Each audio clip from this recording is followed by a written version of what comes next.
प्रेमचंद जयंती के उपलक्ष्य में आयोजित आज के इस सभागार में आज के इस कार्यक्रम की अध्यक्षता कर रहे प्रोफेसर रेभूषण जी, जो आलोचक भी हैं, हमारे गुरु भी हैं, साथ में डॉक्टर माया प्रसाद मैडम,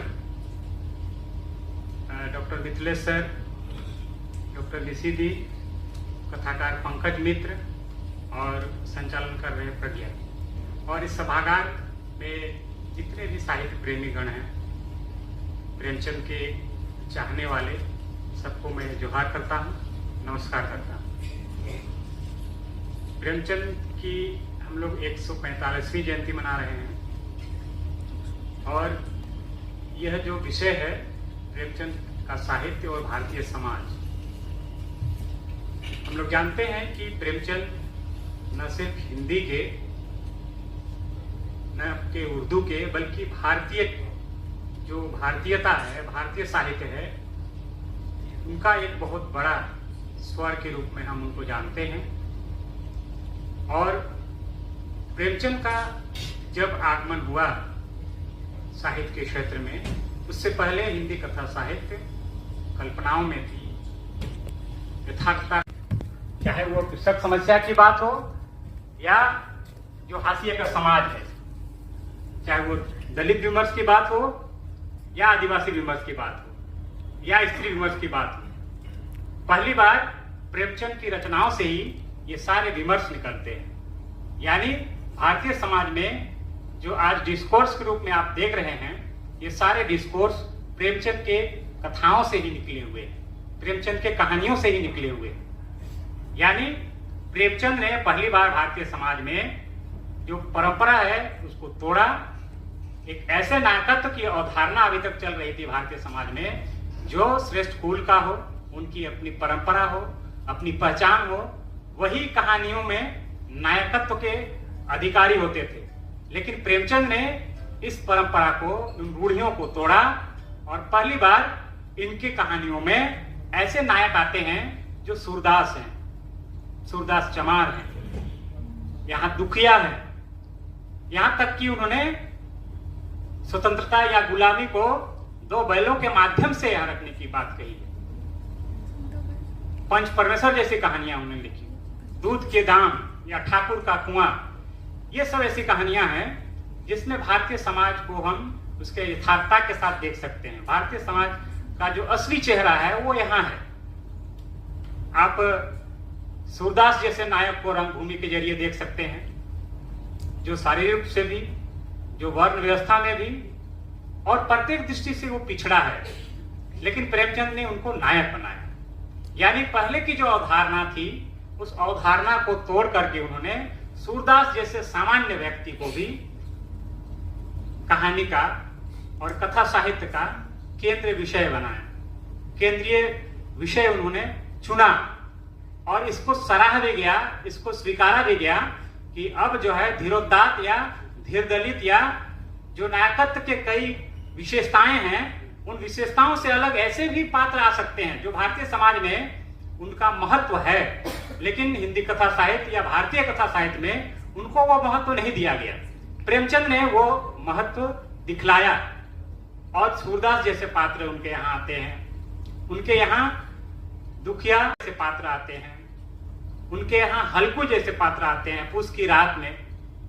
तो ऐसे पात्र जो आप नहीं सोच सकते हैं कि ये न बहुत अच्छे परंपरा में, न अच्छे कुल में, न वंश में थे, बल्कि सामान्य परिवेश में जो सामान्य थे उन्हीं को उन्होंने विशिष्ट बनाया। और यही प्रेमचंद की रचनाओं की सबसे बड़ी विशेषता है कि वो सामान्य से विशिष्ट की यात्रा करते हैं, वो विशिष्ट से सामान्य की ओर नहीं आते हैं। और ये उनकी संपूर्ण कहानियों की वही यात्रा है। इनके उपन्यासों में भी अगर बात करते हैं तो होरी जैसा पात्र उन्होंने दिया, जो भारतीय किसान का प्रतिनिधि, भारतीय किसान जो आशावादी है, जो धर्मभीरू है, जो व्यवस्था के साथ चलने वाला है, उनके खिलाफ बहुत आंदोलन करने वाला नहीं है। ये भारतीय किसान का जो है सच्चा चित्र उन्होंने खींचा है। और यह आज तक हम इस चित्र को देख सकते हैं। आज तक की जो स्थिति है उसमें कृषकों की वो तमाम समस्याएं हैं। यानी भारतीय समाज में जो आज भी कमोबेश स्थिति है वो कहीं ना कहीं उन्हीं समस्याओं को लेकर के है जो प्रेमचंद 1936 तक में लिख चुके थे। 2025 तक में की अगर हम बात करें तो बहुत सारी जो सामाजिक समस्याएं हैं, रूढ़ियां हैं, वो यथावत हैं। हम गोदान उपन्यास के जरिए जब समस्या की बात करते हैं तो ऋण की समस्या है। ये ऋण जमींदारी प्रथा के द्वारा, जमींदारों के द्वारा ऋण दी जाती थी और उसी से वे त्रस्त थे। आज भी ऋण की समस्या है, लेकिन आज ऋण उस पूंजीवादी अर्थव्यवस्था में जो बैंक हैं वो ये काम कर रहे हैं। यानी आज की जो प्रताड़ना का शिकार करने वाले हैं वो कोई जमींदार नहीं है। इस लोकतंत्र में वो बैंक हैं, वो निजी कंपनियां हैं जो उनको ऋण दे करके फिर उनका शोषण करते हैं। तो ये समस्या पहले भी थी, आज भी है। तो इस तरीके से प्रेमचंद भारतीय समाज के दूरदर्शी थे और भारतीय समाज को उस रूप में देख रहे थे कि ये सारी जो समस्याएं हैं, ये विषय है, ये बहुत कम स्थान मिला है और न मिलता है। चाहे मीडिया की बात हो या आज के समसामयिकी में जो चर्चाएं होती हैं वहां इस पर कम विचार होता है। चाहे किसान की बात हो या उन सामान्य वर्ग की बात हो। यानी भारत का जो असली चेहरा है, जो भारतीय समाज है, जो कमोबेश 70 से 80% है, वो भारतीय समाज का असली चेहरा हमको नहीं कहीं देखने को मिलते हैं। वो जो 10 या 20% है जिसको हम देखते हैं, जिसको हम आज फॉलो करते हैं, वो कहीं ना कहीं असली चेहरा नहीं है भारतीय समाज का। तो भारतीय समाज का जो अधिकतम हिस्सा है, जो अधिकांश जनसंख्या है, वो चेहरा अभी भी मुख्य स्तर पर नहीं है, मुख्य धारा पर नहीं है, जो हिंदी कहानियों पर हो, हिंदी उपन्यासों पर हो या चर्चा का केंद्र हो। इसीलिए चाहे आप मीडिया की बात करें या परिचर्चा का केंद्र, कहीं किसान नहीं है, कहीं भी वो विमर्श नहीं है जिसको हम लोग डिस्कोर्स कर रहे हैं। ये सारी जो है उत्तर आधुनिकता की बात है, जिसको लेकर के कहा गया कि विकेंद्रीकरण हो। जो केंद्रीकरण था उसको उन्होंने विकेंद्रीकरण किया और जो विविधता है उसको उन्होंने महत्व दिया। तो अब वो समय है जब विविधताओं पर बात हो। वो एकता है, लेकिन वो जो विविधताएं हैं, वो जो क्षेत्रीयता है, उस पर भी बात हो। और ये सारी चीजें मिलकर ही राष्ट्रीयता का बोध कराते हैं। तो प्रेमचंद के दृष्टि में राष्ट्रीयता का अर्थ सिर्फ भारत या भारत के माता के नाम पर नारे लगाना नहीं है, बल्कि भारतीयता का अर्थ भारतीय समाज में जो अलग अलग वर्ग हैं, अलग अलग परंपराएं हैं, उनकी संस्कृति है, उनकी स्वतंत्रता के साथ, उनकी इच्छा के साथ, उनके अभिलाषा के साथ और उनके जो भविष्य है, उनके भविष्य को लेकर के जो भी चर्चा हो, उसको लेकर के वो चिंतित थे। और इसलिए भी उनके कहानियों में, उनके उपन्यासों में वो तमाम पात्र उभरे हैं अलग अलग रूप से।